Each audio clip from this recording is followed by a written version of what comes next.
Hey everyone, my name's Aaron, Hey, my name's Ezra. and we made something called Medibill. After taking a long time to come up with an idea, we realized that we wanted to move more towards the healthcare category. And one of the first things that came to mind, or eventually came to mind, was that people in the United States pay a lot for medical bills, and a lot of people actually negotiate their medical bills. So we realized that there's a need to learn how to negotiate your medical bills. So we created something that gives you an edge. You don't need to be a medical expert to understand your bill, and you don't need to be a medical expert to negotiate your bill. Yeah, totally. A lot of people just didn't know they can negotiate their treatment costs or get a cheaper price.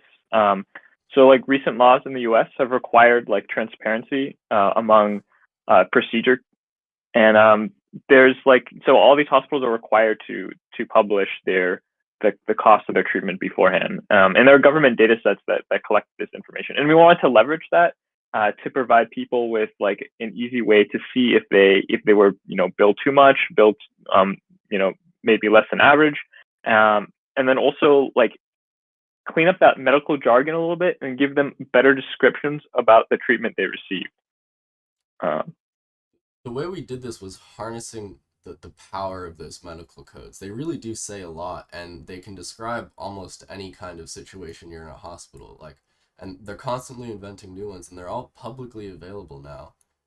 And it's a really great way to analyze medical billing and the whole medical billing industry. So here's what we built. To We can upload a medical bill. We'll upload an overpriced medical bill, and we can hit analyze.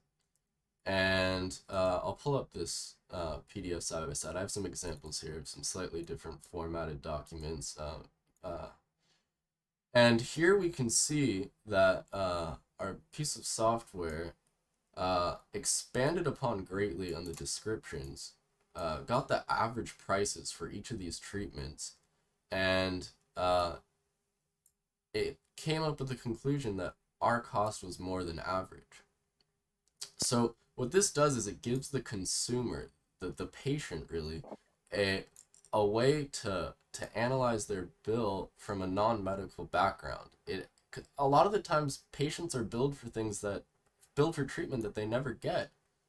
So now there's a way to see what you're really billed for, and you have more power to negotiate.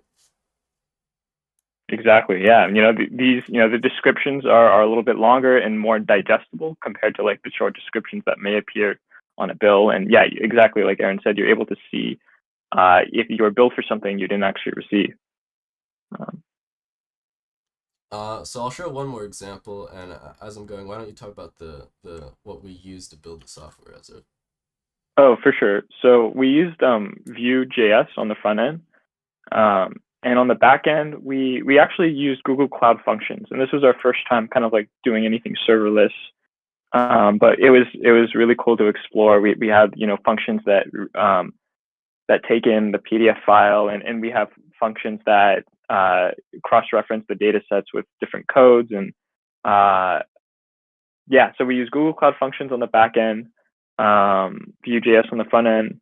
We were coding in both Python and JavaScript, learning a lot about each language. And um, yeah, Yeah, I certainly learned a lot. I've never even really thought about building anything serverless, and you really can do a lot now, and it's becoming a lot more accessible, which is really cool.